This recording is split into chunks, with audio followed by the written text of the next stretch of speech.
trastornos con cursos diferentes. Para algunos pacientes, permanecer con medicación en el largo plazo podría impedir un pleno retorno al bienestar. Y para otros, discontinuar la medicación podría ser un desastre. Subrayo y reitero que el valor que tiene esta argumentación es el efecto que causa en nuestra comunidad y el efecto que causa sobre nuestras convicciones, sobre las certezas de las que yo le hablaba hace un momento. Vamos a ver ahora cuáles son los estudios que están citados y que han producido esta verdadera revolución en nuestras convicciones en el campo. Este señor es holandés. Este hombre publicó en el año 2007 un estudio que era tomar pacientes de primer episodio, quienes permanecían 6 meses remitidos bajo tratamiento con antipsicóticos, en general de segunda generación, y algunos eran asignados a un tratamiento de mantenimiento y otros eran asignados a un tratamiento de discontinuación. Un estudio clásico de discontinuación. A los 2 años se evaluaba y se veía cómo estas dos poblaciones habían transcurrido su tiempo. La pregunta que regía este artículo, que era casi una reedición de los viejos artículos de discontinuación con antipsicóticos, era, bueno, los efectos secundarios que los antipsicóticos tienen, más la renuencia que un chico de 17 años tiene para continuar de por vida con su tratamiento, si es posible discontinuar ese tratamiento en pacientes de primer brote que alcanzan remisión. Esta era la pregunta. ¿Qué es lo que encontró este hombre? Bueno, una ratificación del primer gráfico que les mostré.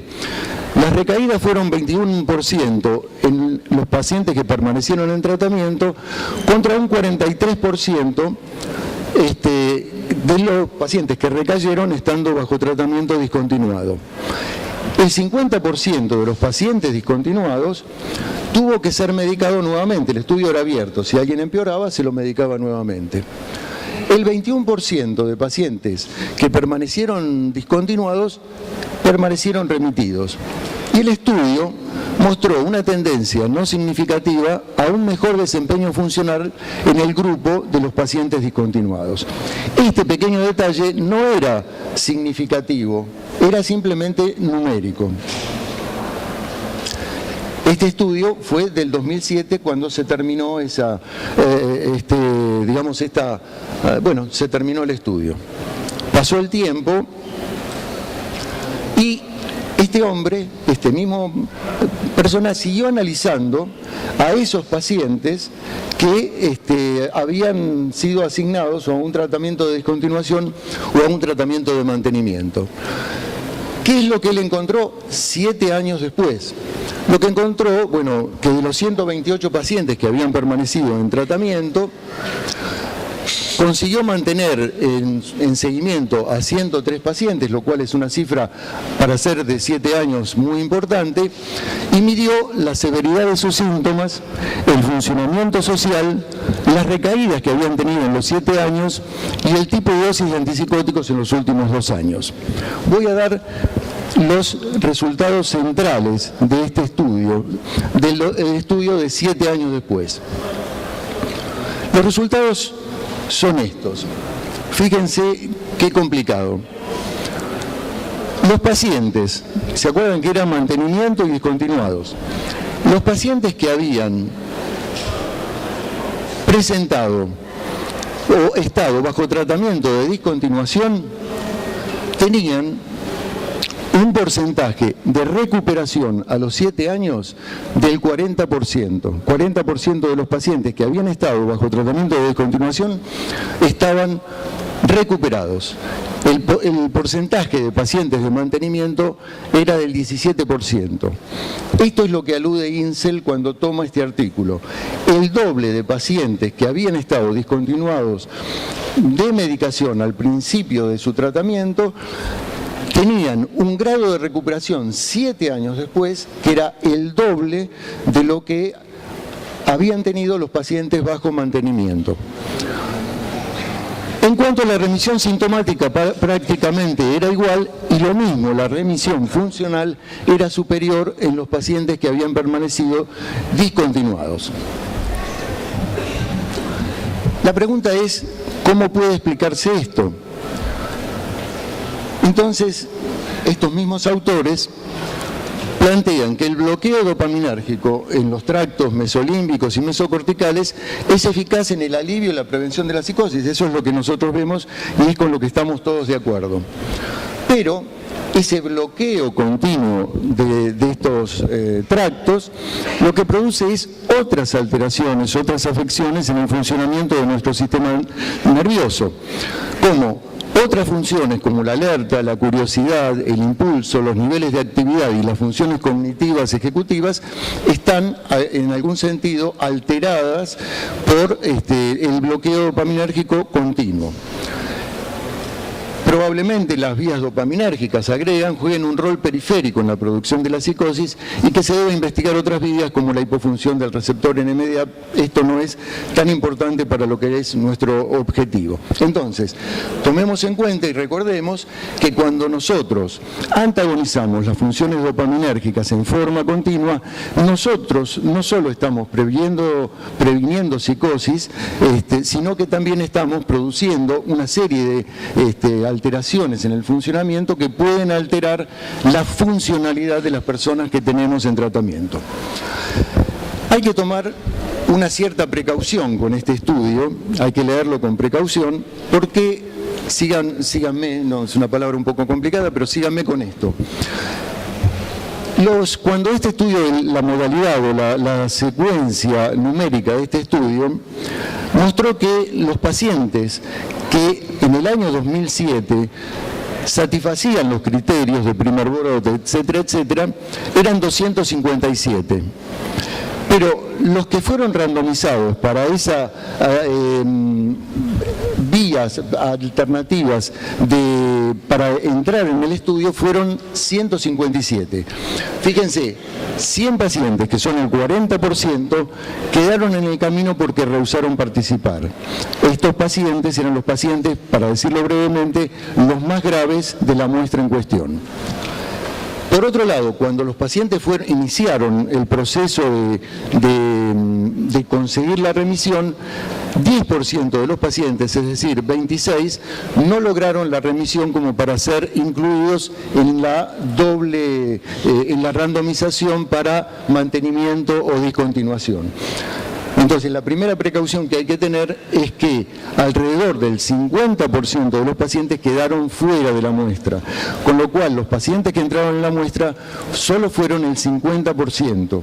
Hay que entender que este 50% tenía como ingrediente no objetivable, pero un ingrediente que es importante en el tratamiento de la esquizofrenia, que eran pacientes que estaban dispuestos a permanecer y estar bajo un dispositivo terapéutico.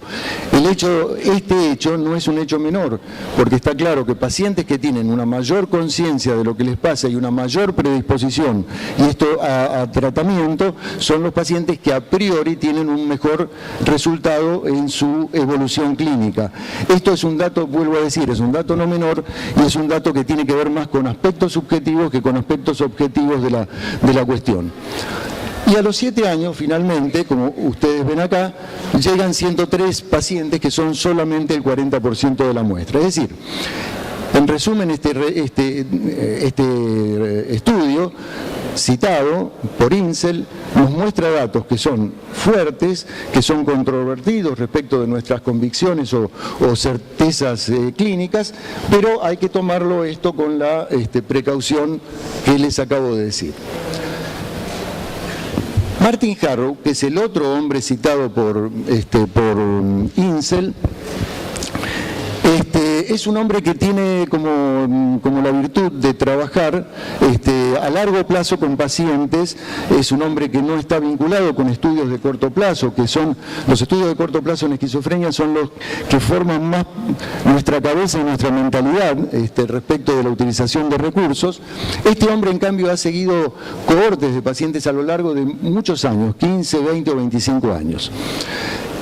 Lo que en un resumen que publica, o en una review que publica en el 2013, este hombre Harrow divide el tratamiento de la esquizofrenia en una fase aguda, de lo cual nosotros sabemos mucho, sabemos que los antipsicóticos son capaces de producir respuesta y muchas veces remisión en el periodo agudo. 3 años posterior, donde nosotros sabemos que los antipsicóticos tienen un poder de evitar las recaídas, y el resto de la vida, que es mucho más largo que este periodo. Harrow tiene la virtud, vuelvo a decir, de hablarnos del resto de la vida, no solo del periodo que nosotros tenemos más conocimiento. Leutsch, por ejemplo, sostiene que no tenemos estudios de esquizofrenia que vayan más allá y que nos aporten evidencia sobre el comportamiento de los antipsicóticos más allá de los 3 años. Los antipsicóticos han sido estudiados entonces en estos 2 periodos, pero fíjense, y es lo que les decía hace un momento, estos estudios solo hacen referencia a la proporción de 60% de pacientes que quedan en el sistema formal, que quedan bajo nuestros dispositivos. 40% queda fuera. Y esto es importante, la necesidad del uso de antipsicóticos está dado por estudios de discontinuación que vamos a ver cuáles son los problemas que presentan. Harrow nos dice alguna cosa más. Nos dice que las tasas de recaída en esquizofrenia por discontinuación son mayores, y esto es un observable para todos nosotros, en los primeros 3 meses del curso natural de la enfermedad a partir de la discontinuación. Una vez que pasan esos 6 a 10 meses, luego esa potencialidad a recaídas disminuye y se estabiliza y no tiene ninguna diferencia con personas que están sin tratamiento con antipsicóticos. ¿Por qué es esto? Hay un concepto que les voy a mencionar, un concepto que se acuñó en 1978, pero que permaneció como oculto para nuestro conocimiento. Esto, digamos, que cuando nosotros suspendamos un antipsicótico, el paciente recaiga, puede deberse a que la pérdida de la acción del antipsicótico produce la recaída, que es a lo que nosotros tendemos más a creer, o a un efecto que los antipsicóticos producen por su uso continuado y que se ha llamado en 1980 y 78 antes, por Chouinard, como psicosis de supersensibilidad. ¿Qué es esto? La psicosis de supersensibilidad es una psicosis que ocurre cuando se antagonizan las vías dopaminérgicas por largos periodos de tiempo. ¿En qué consiste esto? Cuando uno antagoniza esas vías en forma constante, los receptores de 2, sobre todo los de alta afinidad, se incrementan con el uso de antipsicóticos. Esto, ¿qué hace? Cuando uno retira los antipsicóticos, lo que se produce es que la dopamina natural produce efectos como sobreagregados para esa cantidad de receptores postsinápticos incrementado, con lo cual produce lo que nosotros sabemos que se producen cuando hay una hiperdopaminergia, psicosis y agitación o activación psicomotora. Sin embargo, la supersensibilidad se desarrolla en el curso del tratamiento y justificaría la pérdida de eficacia y la necesidad práctica del incremento de la dosis. Harrow, también en un artículo publicado en el 2007, mostró lo siguiente. Viendo pacientes, escuchen esto porque es un poco conmovedor, viendo pacientes 15 años después, reclutados por un episodio psicótico desorganizativo inicialmente, aquellos pacientes que estaban bajo medicación tenían una actividad psicótica o una sintomatología psicótica mayor que aquellos pacientes que estaban sin medicación. Esto puede explicarse pensando que los pacientes que estaban bajo medicación eran los pacientes más graves. Pero también puede pensarse que muchos de los pacientes que permanecieron años y años con medicación, probablemente los antipsicóticos pudieran haberle producido un efecto perjudicial. Perdón, voy a tratar de llegar al final. Esto nos crea la pregunta si pueden ser perjudiciales los antipsicóticos en el largo plazo. Andreasen en este año, también en el 2013, publicó un artículo respecto de la pregunta de Andreasen es la siguiente. Nosotros sabemos que la esquizofrenia implica desde el punto de vista orgánico una pérdida de volumen cerebral. Esa pérdida de volumen cerebral está presente al comienzo del proceso esquizofrénico y se supone que esto tiene que ver con un aberrante proceso del neurodesarrollo. Pero por otro lado, este cambio cerebral resulta progresivo y tiene una significación funcional perjudicial sobre la psicosis y la cognición. Entonces la pregunta es la pregunta que todos nosotros como clínicos nos hacemos. ¿Por qué hay una pérdida de volumen progresivo en el cerebro de los pacientes esquizofrénicos? ¿Qué es lo que incide desfavorablemente?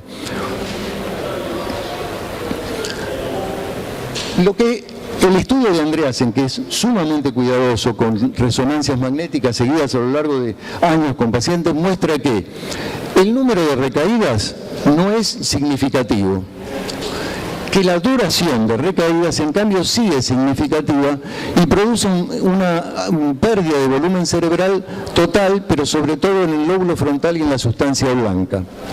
Pero la otra cosa que es perturbadora para nosotros es que la intensidad en el uso de antipsicóticos también es significativo para esa pérdida del volumen cerebral. También para el volumen cerebral total, pero una pérdida de volumen cerebral que está más esparcida por todo el cerebro, no tanto como la que produce la naturaleza de la enfermedad. Bueno, esto es algo para terminar. ¿Cuáles son las conclusiones de todo esto? Por supuesto, las conclusiones no es en relación con dejar de usar antipsicóticos ni nada, son centralmente el recurso principal que nosotros tenemos para tratar la dimensión psicótica y desorganizativa en la esquizofrenia. Pero yo diría que las conclusiones y las perspectivas que como clínicos esto nos abre es una buena y una mala. Vamos a empezar por la mala. La mala es que los antipsicóticos podrían no ser eficaces y hasta perjudiciales en al menos un subgrupo de pacientes del grupo de lo que llamamos esquizofrenia. La buena sería los datos que nosotros vemos de estos estudios del 2013, por eso están reforzados, en verdad son los que nosotros vemos en la práctica clínica. Encontrar que haya estudios que convalidan lo que nosotros vemos en la práctica clínica y no lo que son las certezas que fuimos conformando, la verdad que esto es una buena noticia. Por otro lado, para mi gusto, estos datos reafirman la necesidad de considerar la heterogeneidad de lo que llamamos esquizofrenia. Hay esquizofrénicos, no podemos sacar conclusiones por algunas cosas que pasan en relación con todos los pacientes esquizofrénicos agrupados, sino que tenemos que ser más precisos respecto de las conclusiones que nosotros sacamos sobre subgrupos de pacientes a los que llamamos esquizofrénicos. Y por otro lado, y esto muy enfatizado personalmente, creo que nos ofrecen la posibilidad de establecer tratamientos más racionales en dosis, intermitencias y en decisiones consensuadas con los pacientes y con sus familias, porque tomar en cuenta esta alternativa o posibilidad de que los antipsicóticos pudieran ser perjudiciales en el largo plazo, creo que tiene que influir en la precaución, en la prudencia, en el uso de estos recursos. Bueno, muchas gracias.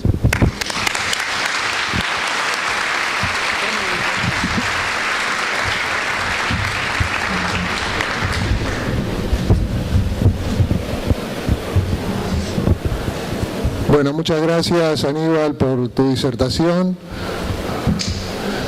Yo soy Rodolfo Zaratiegui y el tema mío, cuando entienda cómo funciona esto, ahí está, es cuáles novedades yo juzgo que pueden ser importantes en el tratamiento psicofarmacológico de la depresión. Esto va a ser... estos son mis conflictos de intereses, pero como ustedes podrán deducir de la charla anterior, esta no es una mesa patrocinada por la industria farmacéutica. De estas compañías farmacéuticas, la única que me puede producir conflicto de intereses es Lundbeck, porque uno de los fármacos es de Lundbeck, uno de los fármacos que voy a presentar. ¿Qué nos falta de los antidepresivos actuales? Bueno, esta sería lo más importante de lo que nos faltan más cosas. Mayor porcentaje de remisión. Tenemos que recordar que después de 2 tratamientos en el STAR-D, que es el estudio más grande hecho hasta la fecha en tratamiento de la depresión mayor, el porcentaje de remisión no alcanzaba el 50%. 2 tratamientos de 3 meses cada uno. Mayor velocidad de acción, menos efectos adversos y menos síntomas residuales. Los SIRS, que son los fármacos más utilizados en todo el mundo, nos traen algunos problemas de tolerabilidad. Algunas son importantes al inicio: insomnio, somnolencia, la ansiedad transitoria que puede aparecer, malestar gastrointestinal, cefalea y lo que todos los clínicos conocemos que se puede producir en los primeros tiempos. Pero también producen efectos que se hacen notar tardíamente, como por ejemplo la disfunción sexual, el aumento de peso, la fatiga y la apatía. Los 2 primeros todos sabemos lo importantes que son para la adherencia al tratamiento, porque muchos pacientes abandonan el tratamiento por estas cuestiones.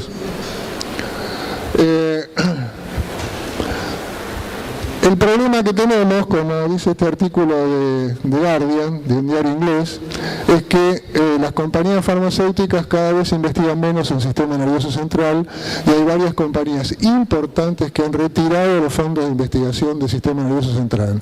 La cosa les resulta muy complicada y muy cara.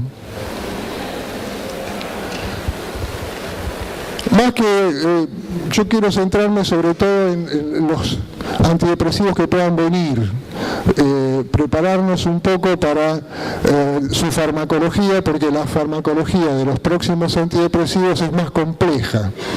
Por un lado, pueden venir inhibidores triples de la recaptación y por otro lado pueden venir lo que se llaman fármacos multimodales. Stahl lo llama polifarmacia intramolecular, fármacos que con una sola molécula actúan en distintos lugares. Así como hay una panoplia de sitios de acción nuevos que están en experimentación. De inhibidores triples de la recaptación, suponiendo que más es mejor, los duales tienen una pequeñísima ventaja de eficacia sobre los fármacos que son selectivos. Quizás usando los 3 monoaminas se puede obtener una ventaja, pero hay que pensar que la proporción es crítica. No puede ser dopamina lo que más afecten, porque eso trae problemas de dependencia o adicción. Y preferentemente más serotonina que noradrenalina y más noradrenalina que dopamina. Algunos no han sido eficaces, a pesar de ser inhibidores triples. Por ejemplo, la sibutramina. Aunque la sibutramina que se comercializó para la obesidad es predominantemente noradrenérgica. De los desarrollos, hay uno que está en fase 3 en el momento actual, que es la amitifadina, y que tiene algunos datos como este estudio donde se ve que ha superado al placebo en la escala MADRS. Es un solo estudio publicado que yo sepa. Habiendo visto esta posibilidad de inhibidores triples de la recaptación, nos tenemos que meter en los multimodales, pero para eso hay que tratar de recordar por qué están buscando acción en distintos receptores. Por ejemplo, en los receptores 5-HT1A tienen 2 localizaciones, una es postsináptica y otra es somatodendrítica. En la localización somatodendrítica, cuando es activado por la serotonina, la frecuencia de disparo se inhibe. Por eso, cuando uno da un IRS, al principio no hay ninguna acción sobre la transmisión serotonérgica, porque si bien tienden a incrementar la cantidad de serotonina en la sinapsis, el disparo es menor y al mismo tiempo también se activa otro receptor que es el 5-HT2D, que es inhibitorio. estos receptores se desensibilizan y entonces se recupera el disparo neuronal y ahora está inhibida la recaptación, pero la célula está disparando. Entonces esto produce el aumento de la transmisión serotonérgica. Esto trajo la idea de utilizar fármacos que actúen acá. Por ejemplo, agonistas parciales. Y entre agonista parcial que se ha utilizado como potenciador es la buspirona, que tiene algunos datos positivos, especialmente en el STAR-D. Lo que se llama agonista parcial 5-HTA en general es agonista parcial presináptico, pero postsináptico es un agonista completo.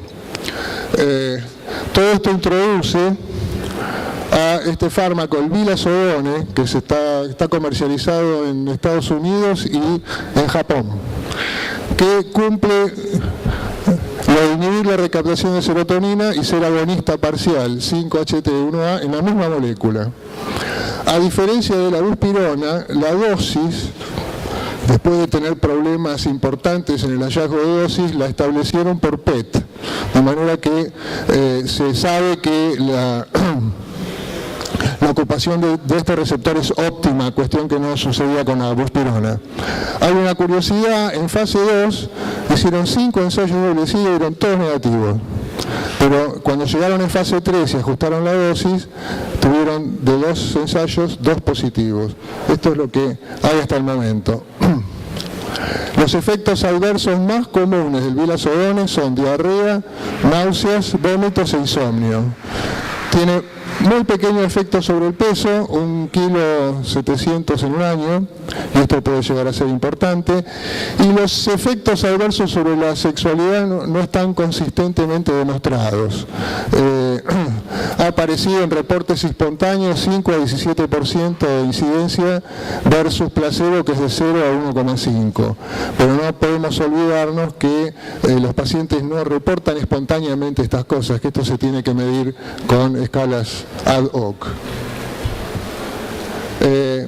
Esto es un pool de los 2 estudios hechos sobre vilazodone, donde ven una curva parecida a la que le mostré de la mitifadina, en donde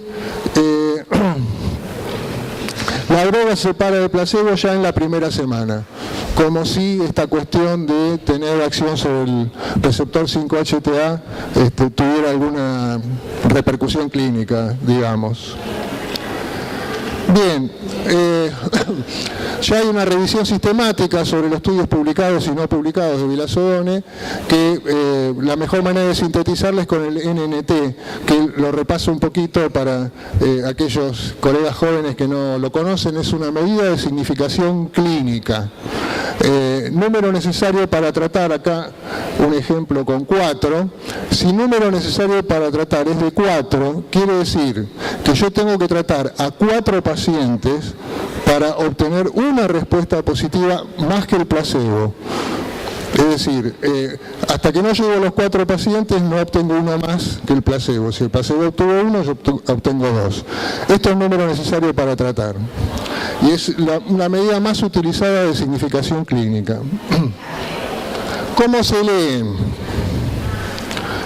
Si es 1, necesito tratar 1 para obtener efecto, bueno, es perfecto el fármaco. Una apendicectomía está cerca de 1. Si es infinito, significa que tratar o no tratar es exactamente lo mismo. En general, se considera como umbral 10. Se considera que un fármaco tiene una acción significativa si el número necesario para tratar es de 10 o menos. Los antidepresivos, queridos colegas, están en 9 y pico o 10. Están ahí. Dentro de esto hay una graduación, por supuesto si es 2 o 3 es un muy buen efecto, después mediano o un pequeño efecto si está por arriba de 8. Y los números más altos son más útiles en base a pensar en efectos adversos, en cuyo caso ya no hablamos de número necesario para tratar, sino número necesario para hacer daño, o NNH. ¿Cuántos pacientes tengo que tratar para que uno tenga este efecto más que la droga de comparación? Bueno, con esta introducción le muestro en la revisión sistemática de vilazodone la eficacia del número necesario para tratar en respuesta dio 8. ¿Aceptable? Ahí. Remisión siempre va a dar menos porque son estudios de corto plazo. Diarrea y náusea, el número necesario para dañar, 6. Uno puede leer esto también pensando que si uno indica este fármaco es más probable al principio obtener diarrea o náusea que obtener efecto terapéutico. Pero por suerte no son efectos adversos muy limitantes, porque hay un dato que es muy importante, que es este que está acá, de 27, que es el número... el NNH de discontinuación por efectos adversos. Si por cualquier razón, uno de cada 27 va a discontinuar. Bien, seguimos adelante. Esto es una casi novedad, el metaanálisis es del año pasado, pero no es una novedad porque en la práctica clínica lo estamos usando mucho, que nos muestra que los antipsicóticos atípicos son buenos potenciadores de los fármacos que inhiben la recaptación de monaminas. El tema es, bueno, ¿por qué mecanismo? Y aquí vamos yendo a los otros receptores. Porque los antipsicóticos atípicos actúan en una variedad de receptores, algunos, la mayoría en la transmisión serotonérgica, pero también algunos como el alfa-2 en la transmisión noradrenérgica, y agregar esto a la inhibición de la recaptación nos está demostrando eficacia, y eficacia demostrada por metaanálisis. Bien. Y esto nos introduce a la familia de receptores. En realidad, nosotros, es una simplificación muy cómoda, nosotros damos un IRS y actuamos en serotonina. No, actuamos en todo el cerebro. Y las monaminas están muy interrelacionadas. Por ejemplo,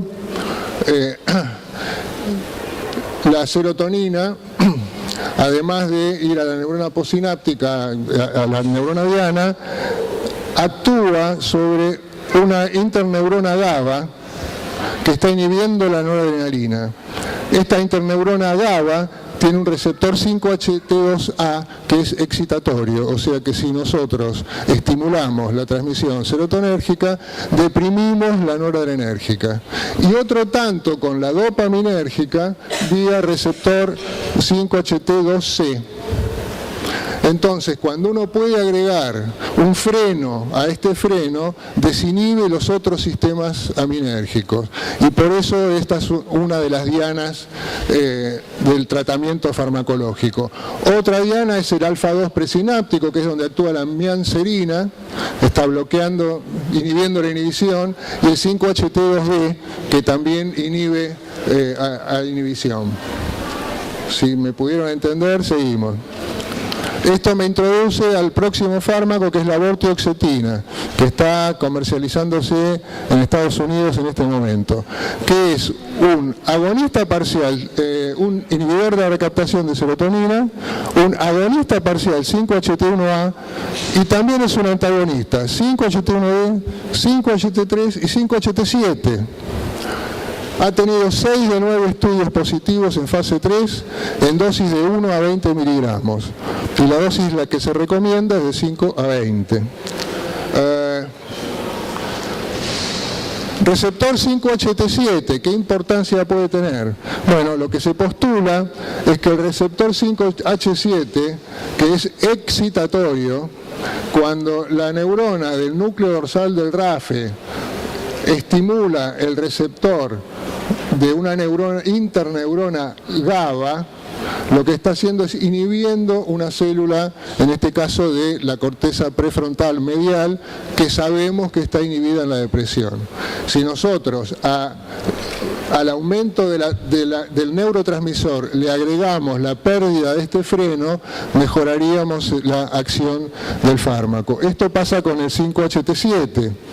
Con el 5-HT3, si pueden ver el gráfico, pasa algo parecido. Esto supuestamente es una neurona del núcleo dorsal del RAFE, y esta es una célula piramidal de la corteza prefrontal medial, y esta es una interneurona GABA que también tiene receptores 5-HT3 que también son excitatorios, es decir, que cuando la serotonina excita esto, inhibe la célula piramidal. Cuando nosotros bloqueamos esta excitación de la inhibición, lo que hacemos es mejorar la función de la neurona piramidal en corteza cerebral. ¿Qué importancia puede tener esto? Y porque si tenemos esta acción en corteza, esto podría presuponer que tendríamos efectos procognitivos, no solamente antidepresivos. De esto va a venir bibliografía, porque esto es un nuevo campo en el cual hay intereses farmacéuticos, por eso hay mucha financiación, el tema de la cognición en depresión. Podría tener efectos procognitivos, de hecho hay un estudio en pacientes añosos en los cuales la vortioxetina obtiene resultados positivos en un test cognitivo y la duloxetina no. El placebo tampoco. Tienen muy pocos datos sobre esto, y esto ojalá sea cierto y lo puedan probar. Los efectos adversos más comunes, náuseas, vómitos y constipación. Tiene poca incidencia de efectos adversos sexuales. NNH de 36 para la dosis más alta. Como hubo comparación con venlafaxina y con duloxetina, es un NNH bastante más alto que de los otros dos fármacos, lo cual quiere decir que afecta menos la función sexual. En la escala, ya medido con escala, un 26 a un 34% de los pacientes pueden tener disfunción sexual, y el número necesario para dañar en ese caso es mayor que 10. Esto quiere decir que el placebo también produce estas cosas. Se estudió el QT y no tiene problema en el QT. En la revisión sistemática de vortioxetina de Citrón, lo que se ve es un número necesario para tratar de 7, es decir, dentro del margen de la significación clínica, pero con un detalle. Miren, venlafaxina y duloxetina 3 y 4 en el estudio de comparación. Les dio un poco mejor. Pero con esta otra cuestión, acá lo que ven es discontinuación por efectos adversos. Y fíjense cómo compara muy favorablemente con un NH de 36 versus 10 para venlafaxina y 20 para duloxetina. Es decir, sería un fármaco mejor tolerado que estos dos fármacos duales. El efecto adverso más frecuente, náusea, con un NH de 6, y lo demás no tiene mayor importancia. La náusea es leve y transitoria. Bien, la pregunta es si... ¿Cómo voy? La pregunta es si hay más para exprimir de las drogas monoaminérgicas. Bueno, a ver, hay. Por ejemplo, teatioxetina. Ya estamos hablando de fármacos que no sabemos si van a venir, y a lo mejor estoy hablando de un fármaco que ya los discontinuaron, eso no lo sé. Es un inhibidor triple de la recaptación y además es un bloqueante. 5-HT2A, 5-HT2C, 5-HT3 y alfa-1A. Sardexin, que es un agonista dopaminérgico. Ustedes saben que algunos agonistas dopaminérgicos como el pramipexol pueden ser de utilidad como potenciadores de la respuesta antidepresiva, y bloqueante 5-HT7, que teóricamente también potencia. Hay isómeros en venta en algunos países como levomilnacipran, también hay fármacos viejos pero hechos en acción prolongada, y un etcétera más o menos largo. Que no tiene mayor relevancia porque para esto falta mucho. Dos palabras sobre ketamina. A agosto de 2013 ya había 445 pacientes no tratados, publicados, tratados y publicados. La tasa de respuesta en 4 a 72 horas nada más era del 77%, hecho un pool de todos los pacientes. ¿Sí? Impresionante. Por supuesto, en pacientes resistentes, que sería la indicación de la ketamina, baja un poco, pero anda por el 40%, que es muy importante. El problema que tiene la ketamina es que el efecto dura nada más que 7 días, como mucho. Si el efecto se desvanece. Y darlo en forma prolongada trae algunos problemas de tipo de seguridad, porque no sabemos si puede producir adicción. Hay estudios prolongados y hasta ahora no se ha producido, pero es prematuro. Menciono un poquito el mecanismo de acción porque con esto se han confundido un poquito. Esto es lo que le decía, los antidepresivos actuales tienen un efecto demorado, en cambio la ketamina tiene una reducción rápida en síntomas depresivos y en ideación suicida. Hay algunos lugares donde lo han usado para suicidio inminente con buenos resultados en 1 hora o 2. ¿Cómo actúa? La ketamina es un antagonista del NMDA. Pero sin embargo eso no es el mecanismo fundamental de acción de la ketamina. El mecanismo fundamental pasa a través del AMPA. Lo que pasa es que al inhibir los receptores NMDA de las neuronas GABAérgicas, dan más glutamato a la sinapsis en las áreas críticas que regulan el estado de ánimo.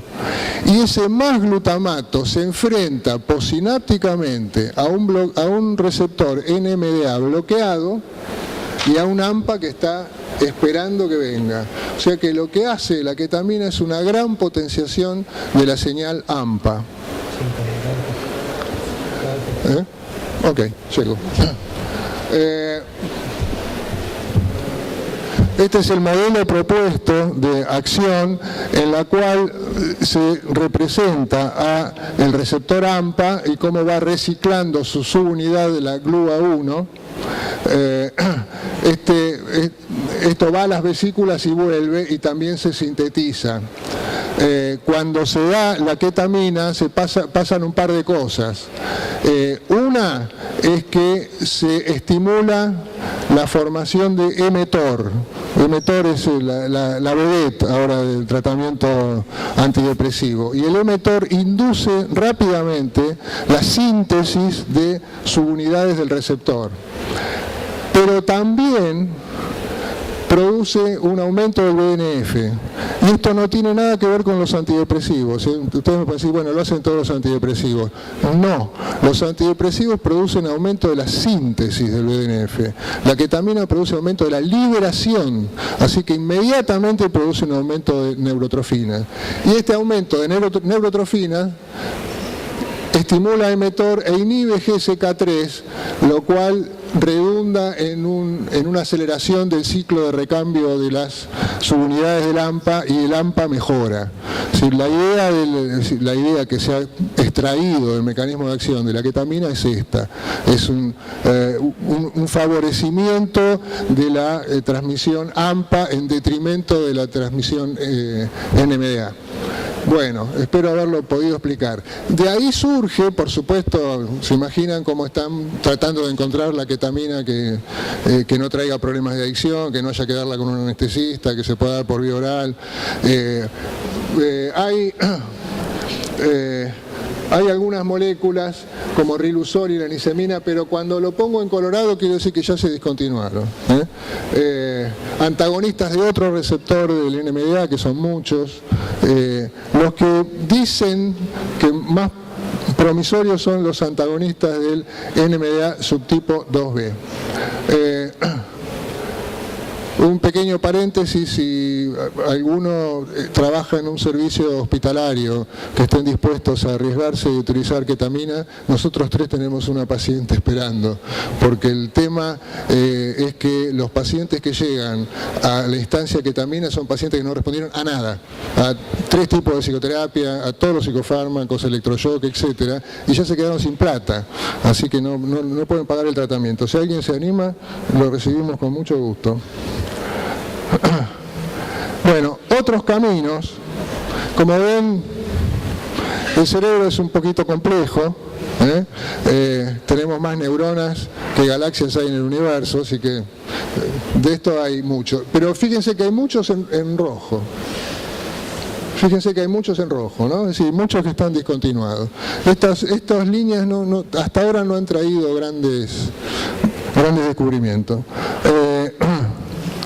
Bueno, un par de cositas más, así como los antidepresivos hacen cosas buenas, por ahí te pueden hacer algunas cosas malas. Y de esto hay alguna novedad. Y esta es sorprendente. Alerta del FDA, fluoxetina conocida por nosotros, 50 millones de pacientes tratados en el mundo, prolongación del QT. La fluoxetina prolonga el QT.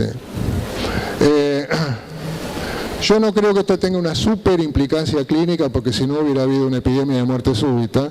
Es decir, no creo que esto, es mi opinión personal, redunde en torsade de Pointes, pero como es un indicador de riesgo, se puede tener en cuenta en pacientes que son cardíacos. Pero hay más. Ya se sabe, el FDA había hecho una alerta para el citalopram. El citalopram no se puede dar a dosis más de 20 miligramos en los pacientes viejos, que es donde más problemas les trae. Este es un estudio sobre uso de antidepresivos y el intervalo QT. Usaron registros electrónicos de un sistema de salud de Massachusetts y se buscaron pacientes a los que se le había prescrito antidepresivos o metadona. La metadona se usó como comparador porque es muy conocido como prolongador del QT.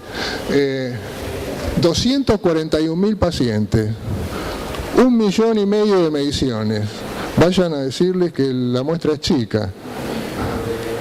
Y este es el resultado, y acá se ve, en este estudio, citalopram, aumento significativo, escitalopram, aumento significativo, fluoxetina no dio en este estudio un aumento significativo, metadona, como era sabido, amitriptilina, aumento significativo, y bupropión, descenso significativo del QT.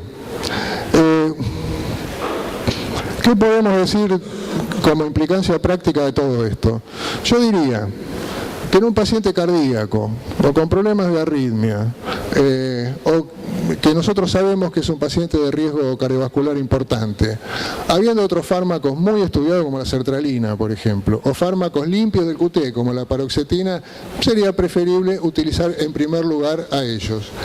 Y si uno está, otra consecuencia que uno puede extraer de acá, si uno está tratando a un paciente añoso con 20 miligramos de citalopram y está en una respuesta parcial y no quiere aumentar la dosis porque la FDA lo prohíbe y eso puede traer problemas, le puede agregar bupropión.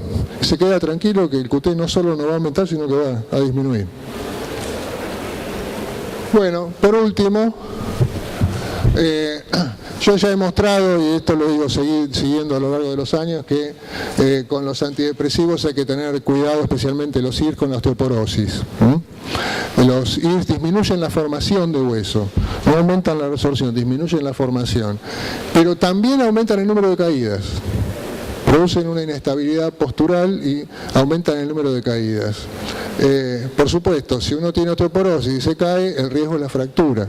Varios estudios muestran la asociación y el año pasado salió un buen metaanálisis, el cual muestra que en los pacientes tratados con antidepresivos, el número de pacientes es muy grande, 1.200.000. En pacientes tratados con antidepresivos, fracturas no vertebrales están aumentadas en un 38%, fracturas vertebrales en un 42% y fracturas de cadera en un 47%. Los IRS más que los tricíclicos. Esto reafirma la necesidad que tenemos los psiquiatras cuando administramos medicación de reconocer el estado clínico del paciente. Es una cosa que no podemos desconocer. Y en pacientes de riesgo, grandes fumadores, mujeres perimenopáusicas, si no se han hecho una densitometría, se la tenemos que pedir o sugerir nosotros, porque de lo contrario, nosotros con nuestro tratamiento le estamos aumentando el riesgo. Bueno, con esto doy por terminado.